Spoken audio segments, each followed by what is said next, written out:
Going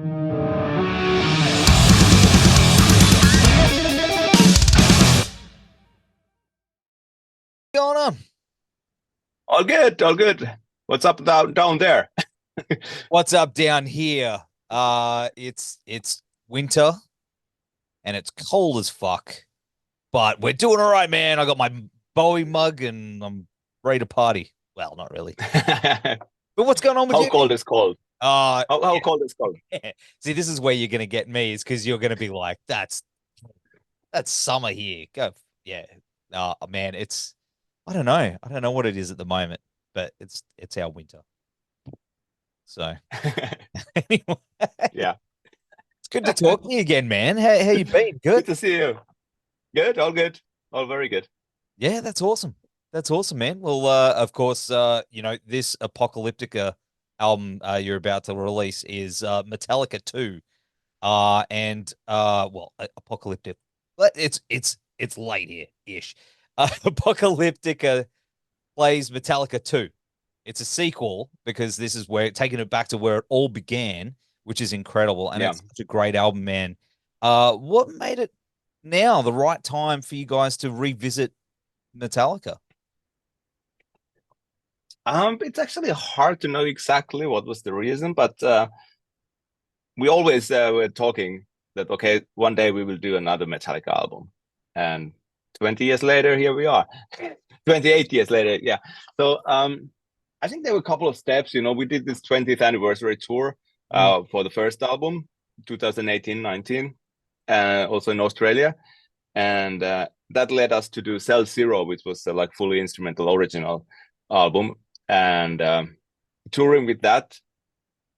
I think the idea just started to grow on us, and maybe earlier we were a little bit thinking that is it really exciting, or does it feel for us like taking a step backwards instead of going forward? But I think after all the other albums we've done and how we feel about ourselves today, that kind of felt that no, it actually would be an exciting challenge. How to reinvent the wheel in a way, like because the first album turned out to be very revolutionary, which Yeah. we didn't know at that time when we did it. So it's like, okay, if Apocalyptica makes a new Metallica album, there needs to be a great reason for it. And for us, it was like, first of all, that we love the music, and there were so many songs that we always wanted to play, and also that we wanted to challenge ourselves that okay, what it actually means Apocalyptica playing Metallica on this time, this part of the career, and so it was interesting. It started to kind of spark on us, get the spark on it in it that it started to feel like a great challenge, exciting challenge, not really knowing what's going to be the outcome, just getting the direction. Okay, let's go this way and start to figure out. I think every time when we've done albums, every album has been based on what excites us the most at that very moment. So that's been the way how we do, and that's probably one of the main reasons we are talking today and we are still existing, you know. Well, you guys really dig into this album. Like, there's things that you guys do are just mind blowing. I think you've deconstructed these songs and put them back together in a way that is interesting. You know, because man, how many times have we heard those classic Metallica songs? Like what you did with Black, like, oh man, I was driving to work and I was like, man, this is so cool. And it's subtle, and then man, it just explodes. It's really, really cool. Like, was there anything that was really challenging about this process this time? Like, what about deconstructing those songs? Oh yes, it was actually surprisingly challenging, and it's great that how you described the whole thing, because that was our approach, was that we took a song and then we tried to really identify the elements. What is the core soul of this song? What are the things that really makes this song what it is? Yeah. And then kind of digested it that, and then we had to kind of own it to make it really our own. So we didn't want to make it different. We wanted things to be different from Metallica, because that's only sense to make a cover album. It's like that you can bring some kind of different perspective into it, into the original music. But also doing things differently, just in the means of doing differently, that's absolute BS. It's like, it's totally not exciting. So it was challenging, and we went through a lot of songs. Of course, we listened whole back catalog like tons of times, picked up the songs that we wanted to have most to be played, and then also after we had those, we were thinking, okay, what would actually serve the album structure to make it kind of whole and not to repeat same things too much. And many times it turned out that songs we loved that didn't turn out great. We just felt the APOCALYPTICA version is not great. So, or great enough that we were like, okay, this kind of works, but that's not enough. That if it works, it needs to, for us, it needs to feel that, oh, this is something great. This is something fantastic. And the fact that we wanted to show different sides of the original music, like that we wanted to be able to bring a new perspective or highlight some elements. Like, for example, To Live Is To Die. It's actually highlighting, in my opinion, it's highlighting that how great compositions Metallica makes. Yeah. When it's really, really stripped down and like pure acoustic cellos, and it's just the melodies they've written. I think it's a gorgeous piece of music. And so that's kind of like, but we had to own every version. We had to feel that this is our song in a way. Yes. So you can't, see, I think that the way you guys do it, you go in and you do make it your own. Because I mean, what's the point in just doing it exactly they've done that kind of thing. Bands do that all the time, they cover things so it's exactly the same. But man, you guys have done really good. Like I can't stop buzzing. I was texting my mate who's a massive Metallica fan. I'm going, man, you got to hear this. Like it's the best. And you got Pop Ahead, and you got Rob on here as well, which is pretty cool. Yeah, that was something also a little bit unexpected that started to happen, because when we started work on the album, we had no plan to involve Metallica in any way. Nothing else than just let them know that, okay, we are working on this. But while working on the songs, then those certain ideas started to come up from the music. Like, for example, For Horsemen was the first arrangement I made, because I knew that, okay, this is great. We need to play this song with cellos. And when working on the arrangement, I figured out that, okay, the bass line under the guitar solo, it's so important for the song.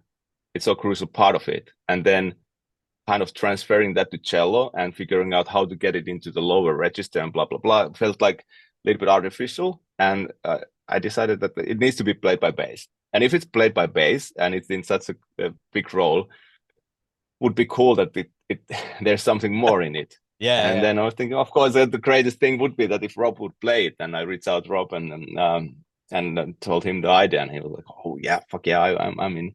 And same thing happened with the other things, like James Hetfield being there.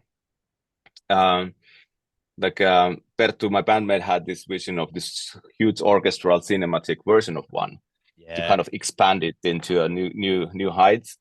And he had the original idea that there would be a narrator, that somebody would speak the lyrics, the story. That actually is a great story and terrible story, and unfortunately way too relevant today as well.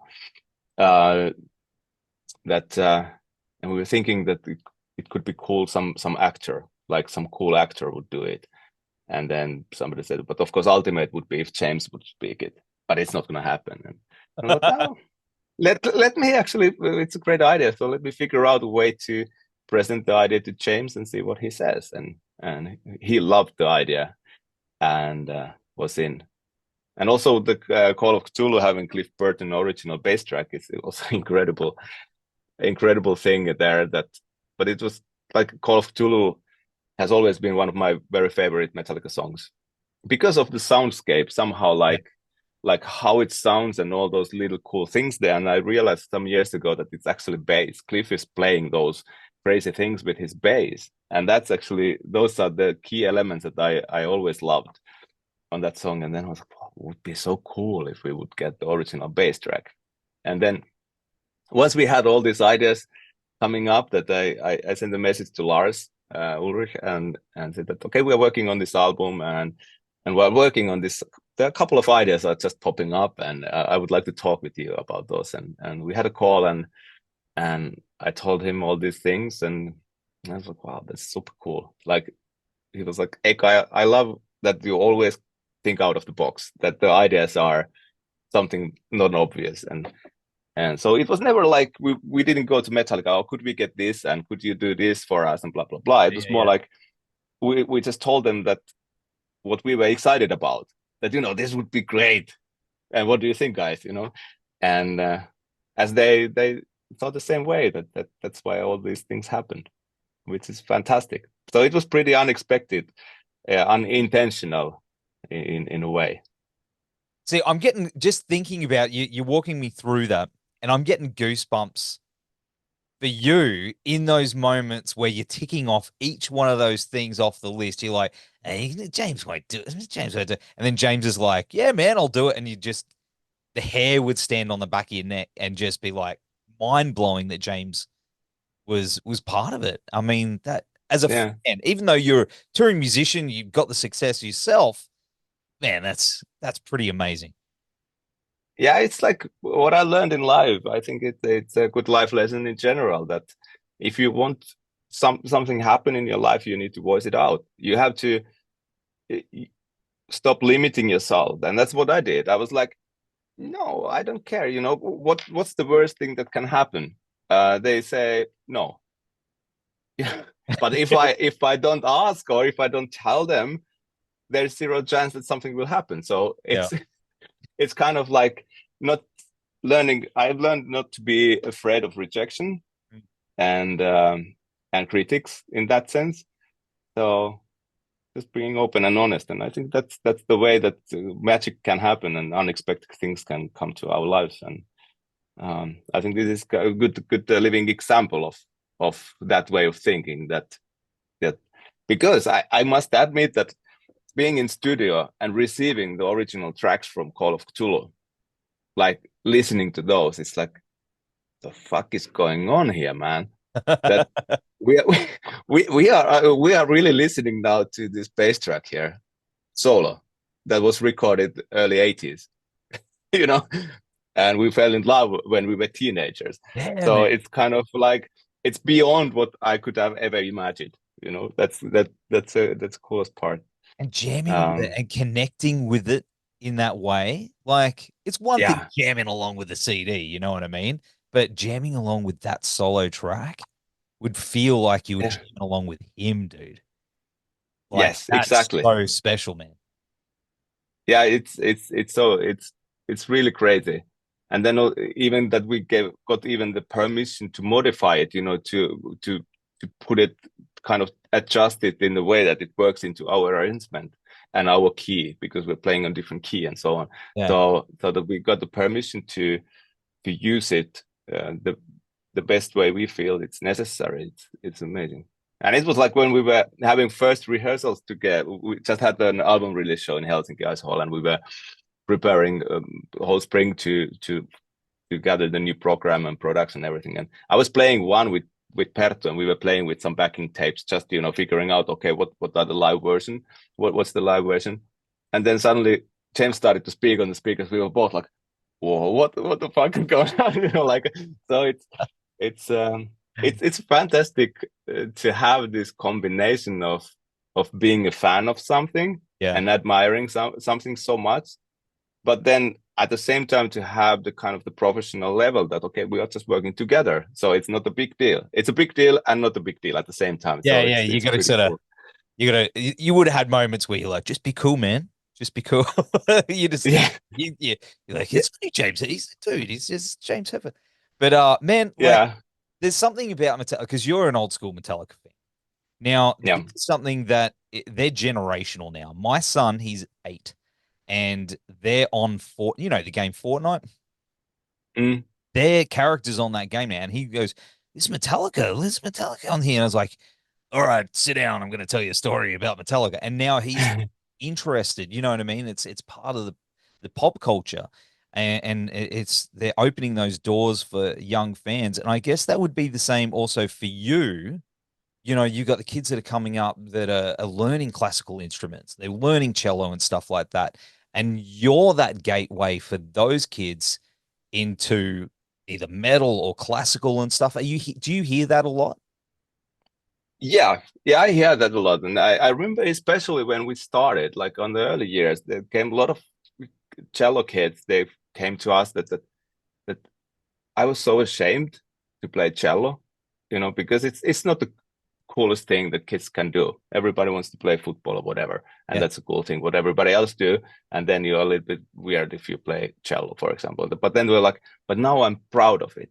So that was the first one of the first effects. And also the other effect was that a lot of musicians, they actually were encouraged by our example to Mm. find their own path, to do what they actually feel resonates the most. So to break the kind of the barriers between music styles, so that we show that you don't need to be locked in the one category of music because of the instrument choice.